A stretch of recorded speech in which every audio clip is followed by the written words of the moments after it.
Startup ಎಂದಾಗ ಅದರಿಂದ ತಕ್ಷಣಕ್ಕೆ ಲಾಭ ಮಾಡಬೇಕು ಎಂದುಕೊಳ್ಳುವುದು ತಪ್ಪು. ಮೊದಲು ಜನರ ಸಮಸ್ಯೆಗಳಿಗೆ ಪರಿಹಾರ ಕಲ್ಪಿಸುವ ಕಡೆ ಗಮನ ನೀಡಬೇಕು ಎಂದು Mela ventures managing partner Krishnakumar Natarajan ಹೇಳಿದರು. ರಾಮಯ್ಯ ಇನ್ಸ್ಟಿಟ್ಯೂಟ್ ಆಫ್ ಟೆಕ್ನಾಲಜಿ ಕಾಲೇಜಿನ ಆವರಣದಲ್ಲಿ ಆಯೋಜಿಸಿದ್ದ ರಾಮಯ್ಯ ಎವಲ್ಯೂಟ್ ಸ್ಟಾರ್ಟ್ಅಪ್ ಅವಾರ್ಡ್ 2025 ಕಾರ್ಯಕ್ರಮದಲ್ಲಿ ಆಯ್ಕೆಯಾದ ಸ್ಟಾರ್ಟ್ಅಪ್ ಸೃಷ್ಟಿಸಿದವರನ್ನು ಅಭಿನಂದಿಸಿ ಮಾತನಾಡಿದ ಅವರು, ನವೋದ್ಯಮ ಎಂದ ಕ್ಷಣ ಅದು ತಕ್ಷಣಕ್ಕೆ ದುಡ್ಡು ಮಾಡಬೇಕು ಎಂದುಕೊಂಡರೆ ಅದು ತಪ್ಪು. ಆ ಆಲೋಚನೆ ಇಟ್ಟುಕೊಂಡು ನವೋದ್ಯಮಕ್ಕೆ ಹೆಜ್ಜೆ ಇಡಬೇಡಿ. ಮೊದಲು ಸಮಸ್ಯೆಗಳಿಗೆ ಪರಿಹಾರ ಸಿಗಬೇಕು. ಇದರಲ್ಲಿ ಯಶಸ್ಸು ಕಂಡರೆ ಎಲ್ಲ ಗ್ರಾಹಕರು ನಿಮ್ಮ ಕಂಪನಿಯ ಕಡೆ ಮುಖ ಮಾಡುತ್ತಾರೆ ಎಂಬುದು ತಿಳಿದುಕೊಳ್ಳಿ ಎಂದು ಸಲಹೆ ನೀಡಿದರು. ಸ್ಟಾರ್ಟ್ಅಪ್ಗಳು ಜಾಗತಿಕ ಮಟ್ಟದಲ್ಲಿ ಆಲೋಚನೆ ಮಾಡುವುದರ ಜೊತೆಗೆ ಸ್ಥಳೀಯ ಸಮಸ್ಯೆಗಳಿಗೆ ಪರಿಹಾರ ಕಲ್ಪಿಸಬೇಕು. ತಂತ್ರಜ್ಞಾನ ತೀವ್ರಗತಿಯಲ್ಲಿ ಬೆಳವಣಿಗೆ ಸಾಧಿಸುತ್ತಿದೆ. ಅದಕ್ಕೆ ನಾವು ತಕ್ಕಂತೆ ಸಿದ್ಧರಿರಬೇಕು. ಇಂದು ಡೀಪ್ ಟೆಕ್ನಾಲಜಿ ಹೆಚ್ಚು ಸದ್ದು ಮಾಡುತ್ತಿದೆ. ಇದರ ಬಗ್ಗೆಯೂ ಕಂಪನಿಗಳು ಜಾಗೃತರಾಗಿರಬೇಕು ಎಂದರು. ಇಟಲಿ ದೇಶದ ಬೆಂಗಳೂರಿನ ರಾಯಭಾರಿ ಗಿಯಾಂಡೋ ಮೆನಿಕೋ ಮಿಲ್ನು ಮಾತನಾಡಿ, ಬೆಂಗಳೂರು ಸ್ಟಾರ್ಟ್ಅಪ್ ಕಂಪನಿಗಳ ತವರು ಎಂಬುದು ನಾನು ಅರಿತುಕೊಂಡಿದ್ದೇನೆ. ಸಾಕಷ್ಟು ಕಂಪನಿಗಳು ಇಲ್ಲಿ ಹೂಡಿಕೆ ಮಾಡುತ್ತಿದ್ದಾರೆ. ಪ್ರತಿನಿತ್ಯ ಹೂಡಿಕೆ ಪ್ರಮಾಣ ಹೆಚ್ಚಾಗುತ್ತಿದೆ. ಮಾರುಕಟ್ಟೆ ಬಹಳ ವಿಸ್ತಾರವಾಗಿದ್ದು ನೀವು ನಿಮ್ಮ ಸ್ಥಾನವನ್ನು ಕಾಯ್ದುಕೊಳ್ಳಬೇಕು ಎಂದರು. ಇಂದು ಆನ್ಲೈನ್ ಮಾರುಕಟ್ಟೆಯಲ್ಲಿ ಸಾಕಷ್ಟು ಕಂಪನಿಗಳು ಇದ್ದಾಗೂ ಸಹ ಜೆಪ್ಟೋ ಹೇಗೆ ಗೆಲುವು ಸಾಧಿಸಲು ಸಾಧ್ಯವಾಗುತ್ತಿದೆ ಎಂಬುದನ್ನು ಪ್ರತಿಯೊಬ್ಬರು ಅರ್ಥ ಮಾಡಿಕೊಳ್ಳಬೇಕು. ಸ್ಥಳೀಯವಾಗಿ ಸೃಷ್ಟಿ ಮಾಡಿ ಅನಂತರ ರಾಷ್ಟ್ರೀಯ ಇದಾದ ಬಳಿಕ ಜಾಗತಿಕವಾಗಿ ಮುಂದುವರಿಯೋಣ ಎಂದು ಸಲಹೆ ನೀಡಿದರು. ರಾಮಯ್ಯ ಎವಲ್ಯೂಟ್ ಸಹ ಸಂಸ್ಥಾಪಕ ಡಾಕ್ಟರ್ ಸಮರ್ಥ ನಾಗಭೂಷಣ್ ಮಾತನಾಡಿ, ನಾವು ಈ ಎವಲ್ಯೂಟ್ ಅನ್ನು 2021ರಿಂದ ನಡೆಸಿಕೊಂಡು ಬರುತ್ತಿದ್ದೇವೆ. ಇಂದು ಕಂಪನಿಯು ಸಾಕಷ್ಟು ಬೆಳೆದಿದೆ.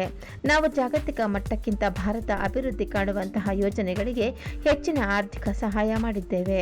ಇಂದು 500 ಅರ್ಜಿಗಳು ಬಂದಿದ್ದವು. ಅಂತಿಮವಾಗಿ 22 ಕಂಪನಿಗಳನ್ನು ಆಯ್ಕೆ ಮಾಡಲಾಗಿದೆ. ಅಂದಾಜು 2 ಕೋಟಿ ರು ಅನುದಾನ ನೀಡುತ್ತಿದ್ದೇವೆ. ಮುಂದಿನ ವರ್ಷಗಳಲ್ಲಿ ಜಾಗತಿಕ ಮಟ್ಟದ ಯೋಜನೆಗಳಿಗೂ ಹೆಚ್ಚಿನ ಸಹಾಯ ಮಾಡುತ್ತೇವೆ ಎಂದರು.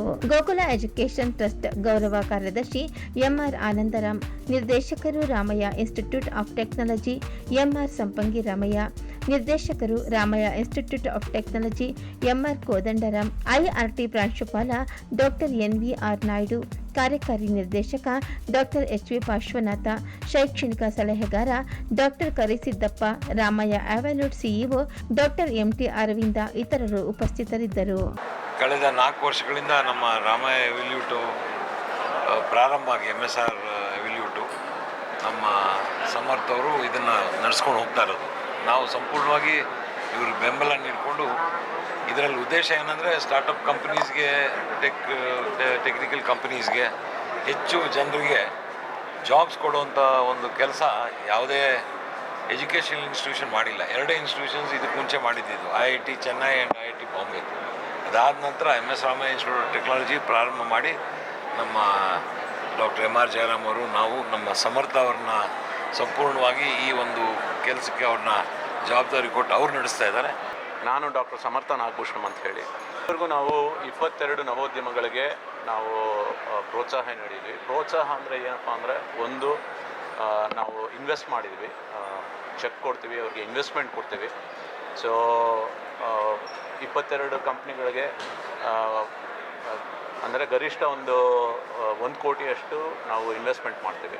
ಸೊ ಆ ಥರದ್ದನ್ನು ನಡೆಸ್ಕೊಂಡು ಬರ್ತಾಯಿದ್ವಿ. ಇದರಲ್ಲಿ ಬೇರೆ ಬೇರೆ ಇನ್ಕ್ಯುಬೇಟರ್ಸ್ ಇದೆ. Okay, across the India, across the country ಬೇರೆ ಬೇರೆ ಇನ್ಕ್ಯುಬೇಟರ್ಸ್ ಇದೆ. ಬಟ್ ನಮ್ಮದ್ರಲ್ಲಿ ಏನಪ್ಪ ವ್ಯತ್ಯಾಸ ಅಂದರೆ, ನಾವು ಡೀಪ್ ಟೆಕ್, ಈಗ ಭಾರತದಲ್ಲಿ ಭಾರತನ ಬೆಳೆಸಬೇಕು ಅಂದರೆ core tech, deep tech, hard tech ಅಂತ ಹೇಳ್ತೀವಿ. ಅಂದರೆ ಮೂಲತಃ ಎಲ್ಲಿ ಇನ್ನೋವೇಷನ್ ಜಾಸ್ತಿ ಇರುತ್ತೆ ಆ ಥರ ಕಂಪ್ನಿಗಳು ಮಾತ್ರ ಗುರುತಿಸ್ತಾ ಇದ್ದೀವಿ.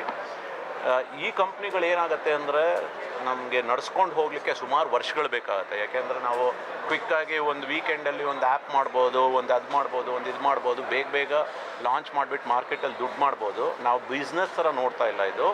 ಬಟ್ ತಂತ್ರಜ್ಞಾನ, ಓಕೆ, ತಂತ್ರಜ್ಞಾನ ಹೆಂಗೆ ಬೆಳೆಸಬೇಕು, ನಮ್ಮ ದೇಶದಲ್ಲಿ ತಂತ್ರಜ್ಞಾನ ಹೆಂಗೆ ಬೆಳೆಸಬೇಕು, ಅಂತಾರಾಷ್ಟ್ರೀಯ ಮಟ್ಟದಲ್ಲಿ ಹೆಂಗೆ ಬೆಳೆಸಬೇಕು ಅನ್ನೋದು ಒಂದು ನೋಡ್ತಾ ಇದ್ವಿ. ನವೋದ್ಯಮಗಳು ಈ ತಂತ್ರಜ್ಞಾನ ಪ್ಲಸ್ ಇನ್ನೋವೇಷನ್ನಲ್ಲಿ ಎಷ್ಟು ಡೀಪಾಗಿ ಹೋಗುತ್ತೆ ಅಷ್ಟು ಒಳ್ಳೆಯದು ನಮ್ಮ ದೇಶಕ್ಕೆ. ಸೊ ಅದಕ್ಕೋಸ್ಕರ ಆ ಉದ್ದೇಶದಲ್ಲಿ ಈ ಎವಲ್ಯೂಟ್ ನಡೀತಾ ಇದೆ. ಎವಲ್ಯೂಟ್ 4 ವರ್ಷ ಆಯಿತು. ಈಗ 5ನೇ ವರ್ಷಕ್ಕೆ ಪ್ರಾರಂಭ ಇದು. ಈ ದಿನ ಏನು ಅಂದರೆ 5ನೇ ವರ್ಷದ ಪ್ರಾರಂಭ. ಇವತ್ತು ನಾವು ಭಾರತದಲ್ಲಿರುವಂಥ ಒಂದು 500 ಸ್ಟಾರ್ಟಪ್ಗಳನ್ನ ನಾವು ಎವ್ಯಾಲ್ಯೂಯೇಟ್ ಮಾಡಿಬಿಟ್ಟು 22 ಸ್ಟಾರ್ಟಪ್ಗಳಿಗೆ ನಾವು ಅದನ್ನು ರೆಕಗ್ನೈಸ್ ಮಾಡ್ತಾಯಿದ್ವಿ. ಸ್ಟಾರ್ಟಪ್ ಅವಾರ್ಡ್ ಅಂತ ಕೊಡ್ತಾಯಿದ್ವಿ.